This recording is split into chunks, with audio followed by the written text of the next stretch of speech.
I was sick for 2 whole weeks. I went to the hospital. I was diagnosed with malaria and typhoid. I was eventually given some anti-malarials and some antibiotics for the typhoid. And I finished the first set of drugs. Nothing changed. I eventually went back to the hospital and was given another set of anti-malarials and anti-typhoid. Halfway into the medication, I realized that I was getting worse. I had to go back to the hospital, got admitted, and I was eventually placed on IV injections. Now, the big question is this: what happened? Why were the drugs not working? Two things could have been responsible. One, I was probably taking fake or substandard drugs. Secondly, I was probably suffering antibiotic resistance. From my observation, the second is most likely the case. So many people don't understand the dangers of antibiotic resistance. And in this video, I'm going to be breaking it down to you step by step. But before I continue, please like this video, subscribe to my channel, and turn on the notification so you can get notified each time I post a video like this. Now, let's start from the basics. First of all, what are antibiotics? Antibiotics are drugs that kill bacteria or stop them from multiplying.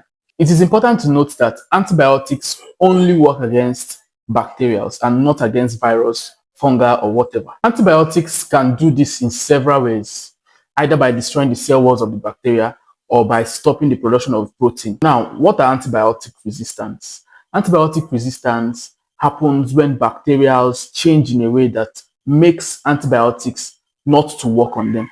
Now, I need to set something very clear. It is the bacteria that gain resistance to the drugs, not your body. The bacteria evolve. Your body does not get used to antibiotics. When this happens, bacteria become resistant to antibiotics, and now it makes the treatment of bacterial infections very, very difficult. Now, let me cite an example. Imagine you get robbed in your house every night, and the robbers use exactly same mechanism, same form of attack, and same time, visit at the same time. Chances are that at a point you are going to form a line of defense because you already understand the routine of the robbers, when they attack and how they attack.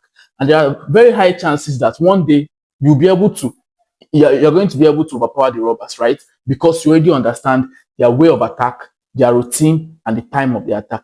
That is exactly what happens between antibiotics and bacteria. Antibiotic resistance is a very dangerous state I don't think anybody wants to experience. And in this video, I'm going to be listing some major factors that can lead to antibiotic resistance. The first one is self-medication. Now, some sicknesses are viral, not bacteria caused. And when you take antibiotics for sicknesses that are viral, what happens is that they don't work. And now the bacteria in your body are exposed to these antibiotics. And eventually, they get used to the mechanism of attack of these antibiotics. And when they decide to attack, you take antibiotics and they will not work. So now, it is simply taking the wrong drugs for the wrong sickness. And then when the sickness comes, the actual drugs that are meant for it does no longer work. Number two cause can be not finishing your drugs or your dosage. Now, when you start taking antibiotics, the weaker bacteria die first. And that is the period when you begin to feel better. Now, if you stop your drugs halfway, the stronger bacteria are going to survive. And you know what will happen? They will understand the mechanism of attack of these antibiotics. And they are going to grow stronger and grow resistant to these antibiotics. Now, the next time you take these antibiotics, they are not going to work. Now, you see why you need to complete your dosage each time you buy drugs. The third reason can be taking leftover antibiotics. Maybe your friend fell sick. He halfway into his medication, he felt better, so he abandoned his drugs. And few weeks later, he fell sick and he decided, oh, let me just start taking my friend's drugs.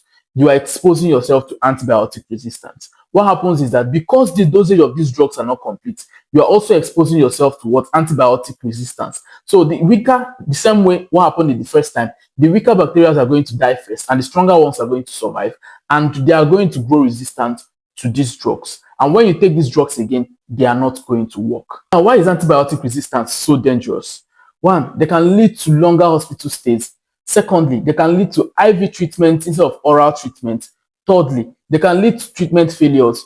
Fourthly, they can lead to stronger and more expensive drugs. Lastly, they can even lead to death. Yes, antibiotic resistance can kill you. Imagine when you begin to take drugs and these drugs are not working. You continue taking drugs and different drugs you take are not working.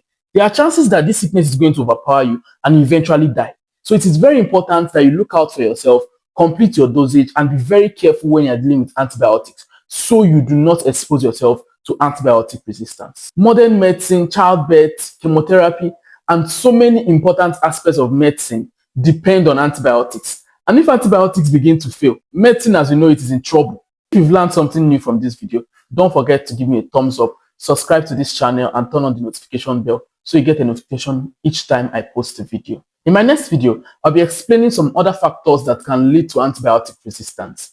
Until then, see you on the next one. Bye.